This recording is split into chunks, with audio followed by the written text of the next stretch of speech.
Hey Upload, Alex here, and welcome back to another E3 breakdown. This time I'm with the guy who's ahead, and we're taking a look at Evolve, which we both got a chance to go hands-on with at E3. Yeah, Eric, you got to play the Assault, and I got to play the Support class. What did you end up thinking of your Assault class? Yeah, I thought it was really good, because, I mean, let's sort of dial it back a second, just sort of like set the scene for people that are sort of new to Evolve. So, it's kind of weird. It's 4v1. There are 4 different classes. You have to play one of each. So, as you said, like I was playing Assault, you were Support. There's also a Medic, and there is a Trapper. And then the other person, the 5th player, plays a big monster.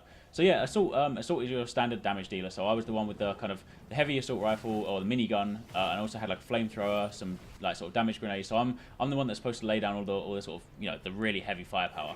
But then you play in Support. I mean, what kind of differences do you have? Because you weren't all about kind of damage. Yeah, I mean, once the Trapper would put them in the arena, I could throw out drones to deal out a lot of damage to make it really unsafe for the monster to fight there. And then also, whenever we got in trouble, I was able to make us invisible so we could escape easier. And there's that cool feature where, like, because your character design, obviously you might not see it here just at the moment, but you're a robot, you can pull your head off. Yeah, Bucket. I was a robot, I could pull my head off, and that's pretty much what I used as a UAV. I could use that as a UAV and fly it around the world. If we were having trouble finding the monster, I could take it from an aerial view and just find him that way. Yeah, and what you're seeing here at the moment, that was a quick shot of the medic class, because obviously the medic is out there just to mainly provide healing out there, because unlike conventional FPSs, you don't generate your health back. You have to have you really do have to have a healing support. So the emphasis is so strong on teamwork in this one. And you're seeing here, this is a new monster. It was announced for E3. It's called the Kraken. Up until now, we've seen the Goliath, but Kraken's an interesting one. I mean, you want to talk about sort of how I mean, it plays? yeah, the Kraken, it was one that I was definitely looking forward to because I was curious if they were going to have different monster types, like an aerial and an amphibious one.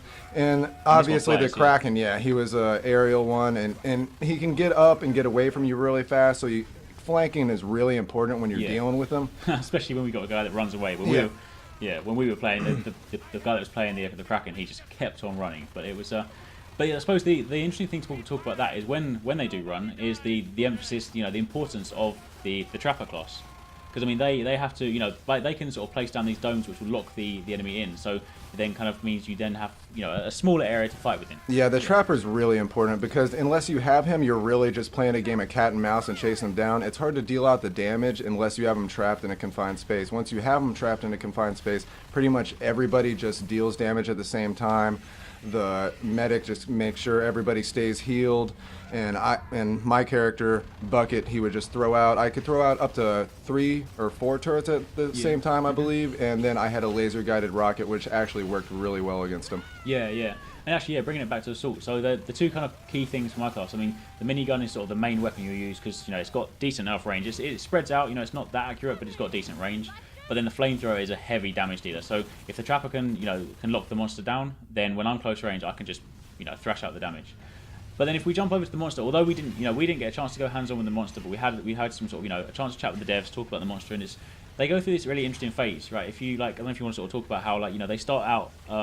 Phase 1, and then they have to feed on monsters within the level, eat them, and that helps them power up. At that point, you can still be taken down fairly easily, but once you hit number 3, the 3rd level, then the monster becomes really hard to take down. And I mean, basically, you just don't want them to even get to that point. You want to make sure he just can't feed on animals, trap them, and just deal out as much damage before he hits. And that's when the hunter becomes the hunted, really, because when you start off as the monster, typically, you don't have to do it that way, but typically the way that we saw it played a lot at E3 is that when you're at level 1, you run away, and then you run away so you can kind of feed on those monsters, level up, and then once you do level up, you then turn around and you face all those guys, and then that's when you start taking them down. And also, as you progress up as a monster, then you do have a skill tree, and you can spend your points accordingly.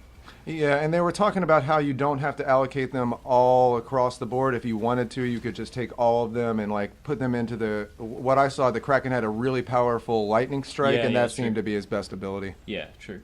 Right, well that's about it for Evolve. So again, stay tuned to upload this week for much more E3 coverage, and if you haven't seen videos already, then be sure to check back. Thanks again to the guy who's ahead for joining me. Peace out. See you later.